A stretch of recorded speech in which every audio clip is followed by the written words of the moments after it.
Yeah, that moment when you realize you've gone through the whole script and you haven't pushed record. Yeah, full marks, Tina.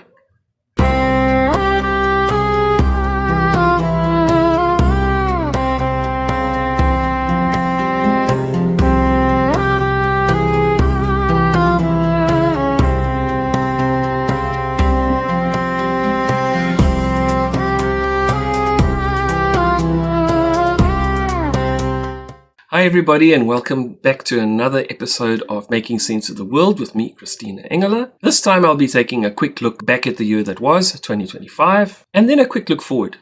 If you followed this channel for a while, you'll probably notice that it's gotten a bit quiet lately.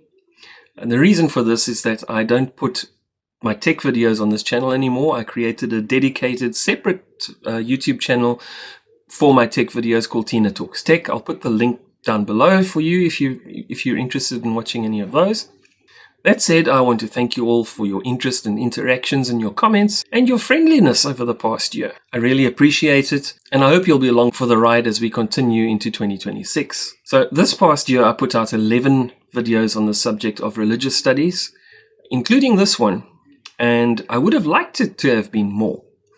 But unfortunately I haven't been entirely free to do as I please in that respect. The reason for this is because I started working on my PhD in religious studies. That's a topic I've spoken about quite often in my previous videos, and life definitely got a bit busy for me this past year. I've also been asked by my supervising professor to not put out any videos related to my thesis topic. So that also means that at least 2 videos that I already posted I had to make private, so they won't be visible to you until after I've completed my thesis. Anyway, I have no doubt that 2026 is going to be another busy year for me as I embark on my thesis part in January after a short break. But rest assured, I'll be making more videos during the year. Videos I did this past year reflect me learning how to use the green screen, improving audio quality, improving my editing skills, and getting into the swing of things as far as YouTube is concerned. Now let's take a quick look at some of the videos I put out during the past year. Satanism is a topic that's disturbing and upsetting to some people.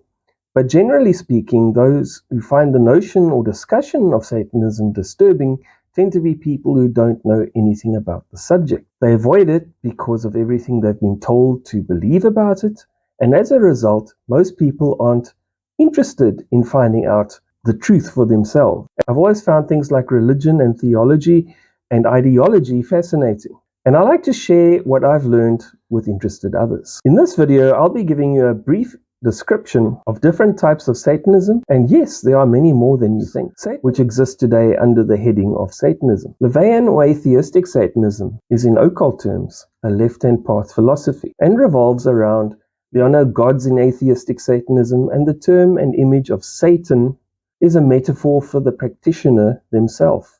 Then we have theistic Satanism, wherein the practitioner actually does believe in Satan in one form or another as a literal being and worships it. Some groups exchange the name and imagery of the Christian Satan for similar figures in other religions. For example, Set from the ancient Egyptian religions and look at Luciferianism, which centers around the personification of Lucifer instead of the Judeo-Christian personification of Satan. It has also been argued that, semantically at least, even Jesus Christ can be described as a Lucifer.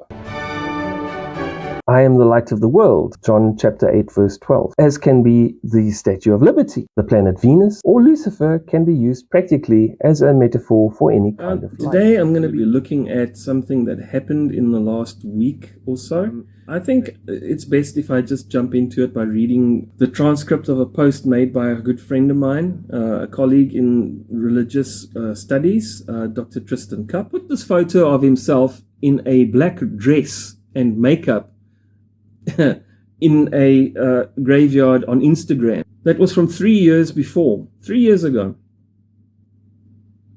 They went looking to find a photo of him that would compromise his integrity in the way they portrayed him.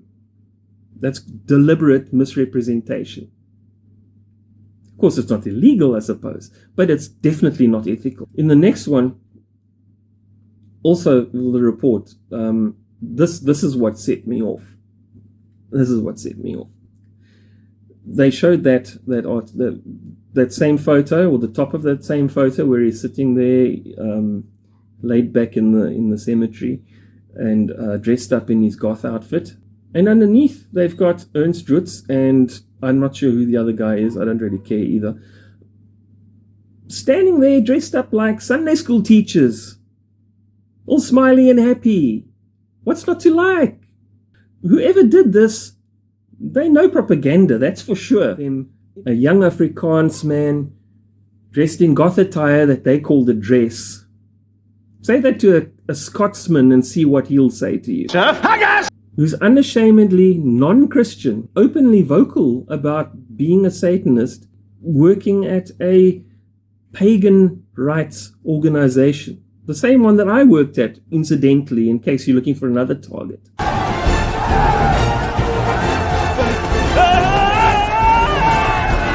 And even worse, an Afrikaans man who's all of those things and criticizing an Afrikaner activist, spreading racist nonsense for his racist views and utterances. You see, that's how they silence their critics. By turning the weight of public opinion against them. And that's why it's called a smear job. Well, it's Monday and I'm all nervous and packed and ready for my big trip to Cape Town.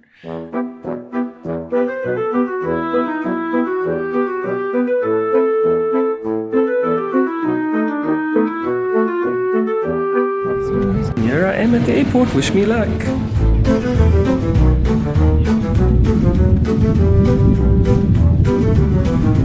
Here I am in Cape Town, waiting for the shuttle to take me to the hotel.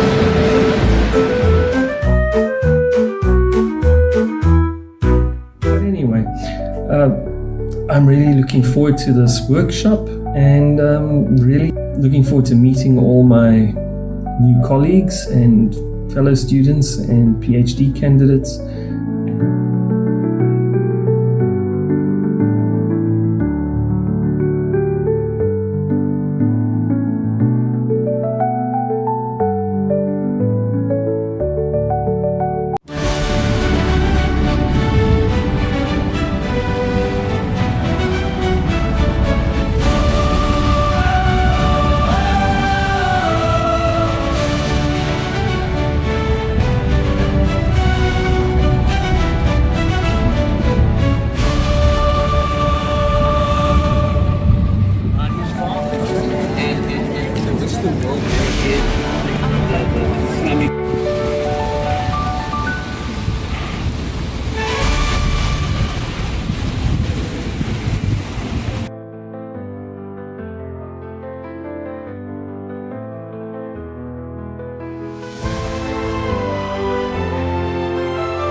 Title of my proposed research is Outliers and Open Applications.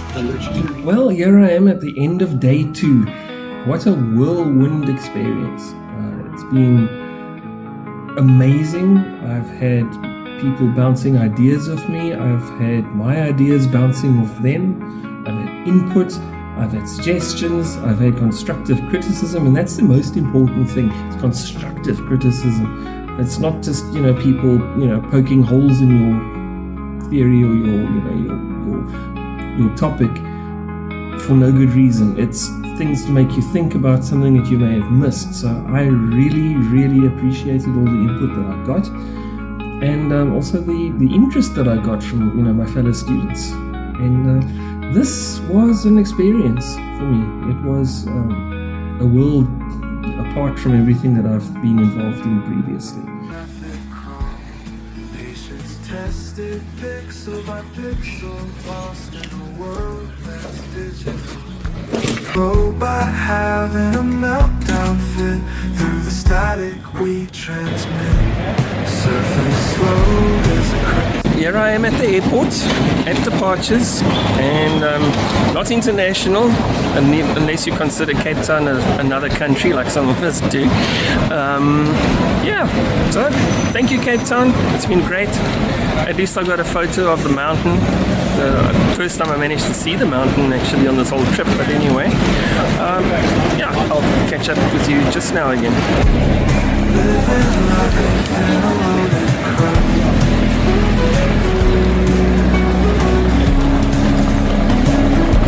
So here I am at gate C2, Cape Town International Airport, and yeah, I feel like sheep in the big city because this place is enormous. It's like navigating a gigantic shopping mall, and everybody else seems to be having a great time, but you're trying to find out where you're supposed to be in time so you don't miss your plane.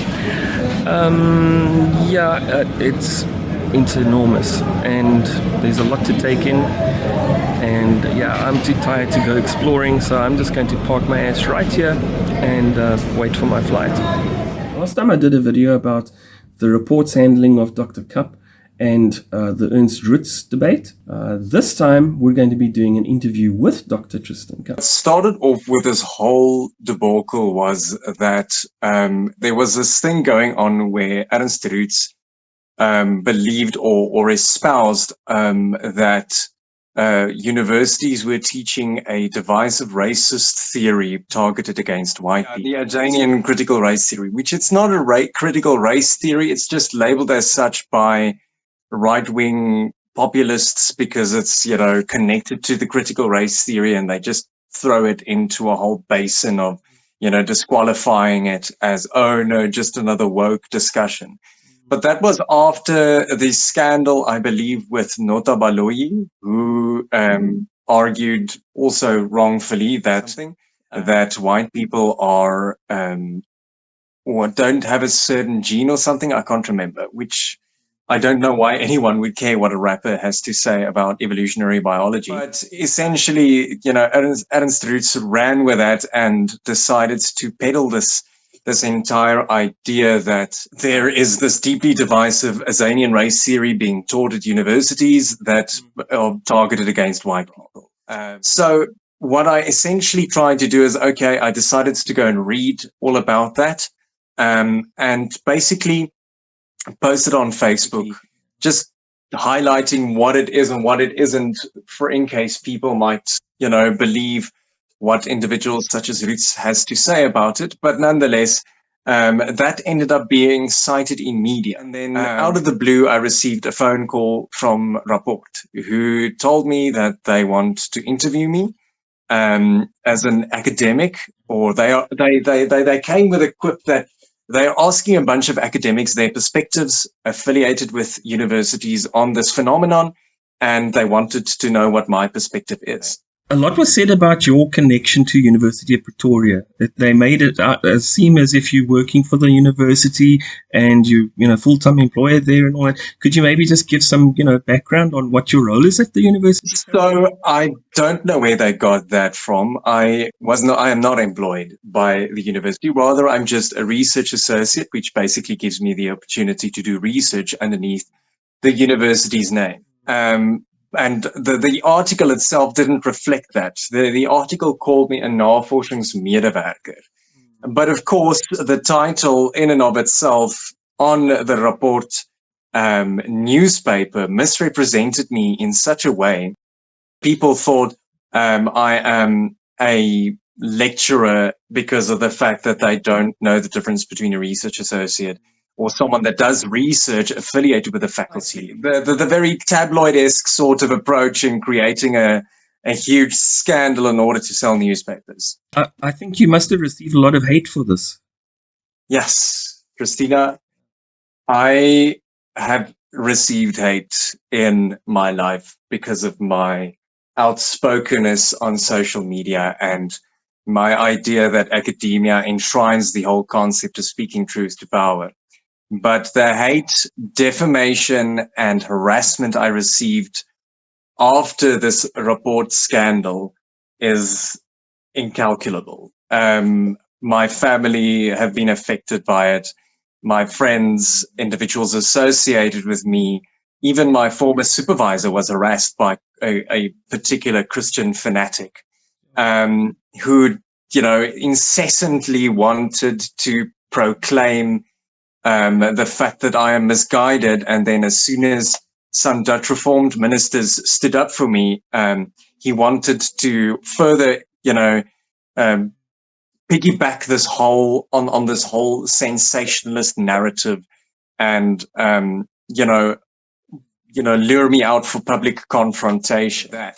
Whereas I didn't ask for this. It's not like I went out of my way trying to, place the spotlight on myself. I was doing what I always do, criticizing things that are damaging and trying to, in good faith, protect the university's name from, individuals outside the university trying to drag it through the mud. I suppose having a community that I can be a voice for, individuals whom I can be a voice for, anyone who identifies as different, as contrary to the norm, the queer community, and all of these individuals I want to take with me. And therefore I'm so excited about your PhD journey and your research scholarship, because of the fact that I need people like you also contributing to research, to fighting towards a more inclusive future, and angering more right-wingers. I think we're good at that. Absolutely. Welcome to Making Sense of the World, where aside from me resisting the urge to use the word fuck like a comma, we unpack various lies, propaganda, and misconceptions put out there about targeted minority religion, like Satanism. Now, you might be wondering why I seem to be defending or promoting Satanism, but what I'm actually doing is confronting the lies that have been told about Satanism in order to demonize a new religious movement. Pardon the pun. Ladies and gentlefolk, it is with sincere apologies that I inflict upon you the dumbest, most poorly thought out, fake-ass calendar that many Christians today still believe is 100% real. The Satanic Calendar. And we're going to debunk it.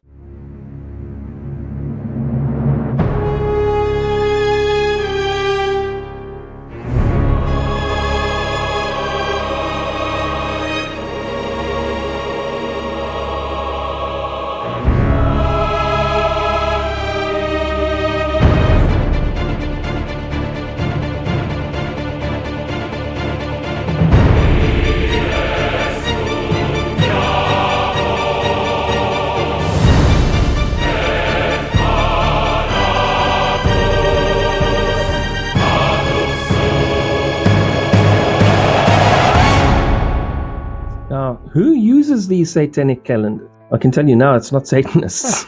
Christian anti-Satanism activists who spread this information about marginalized religious groups. That's their usual favorite targets. Satanists, pagans, witches, etc. Police, other government agencies, and sometimes media to connect supposed crimes with Satanist activity in the satanic panic context. We'll come to how they do that in a little as well. And when I say government agencies, in the case of South Africa, it's the police, specifically a special unit within the police which focuses on so-called occult crimes.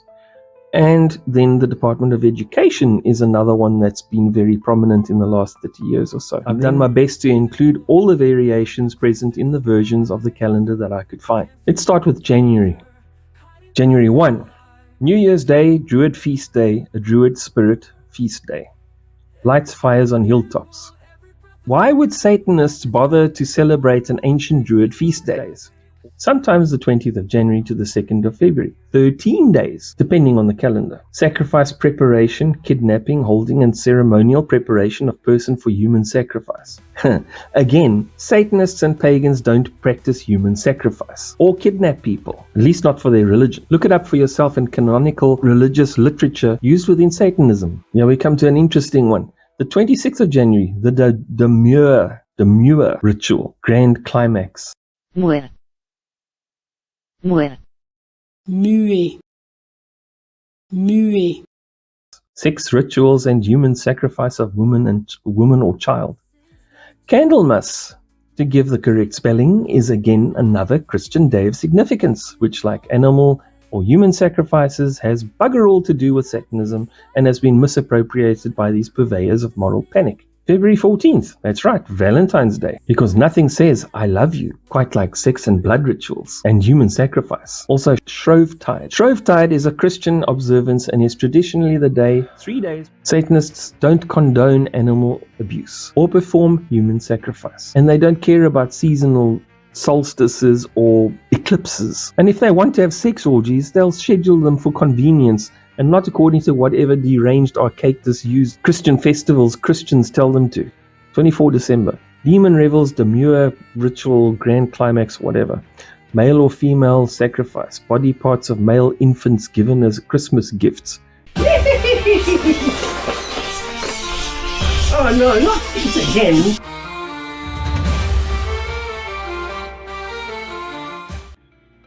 The highest holiday for a Satanist is often considered to be their own birthday, which should be spent indulging in activities they enjoy.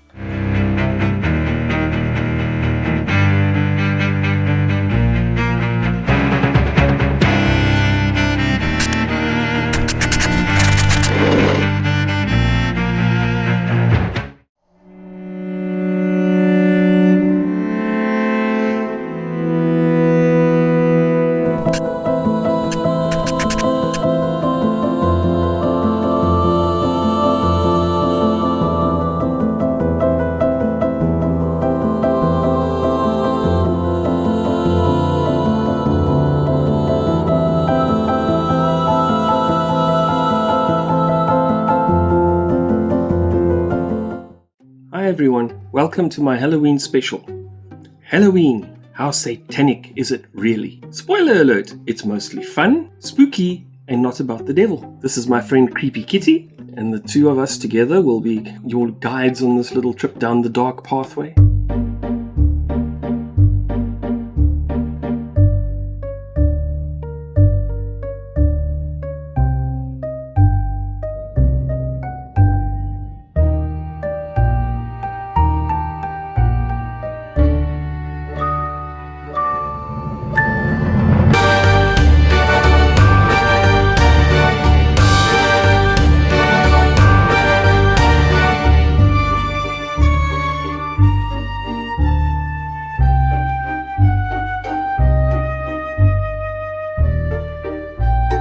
Did you know that many festive customs of Christmas, like feasting and gift giving and wearing those pointy red hats, have their origins in an ancient Roman festival called Saturnalia?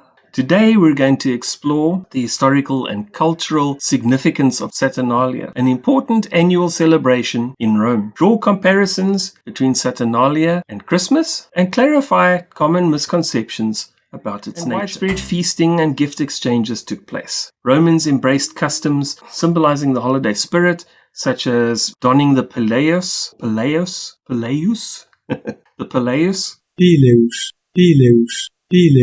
the conical felt cap ordinarily worn by freedmen, symbolizing freedom and social leveling for the duration of the festival. Role reversals were common, with masters serving their slaves, and social norms temporarily relaxed.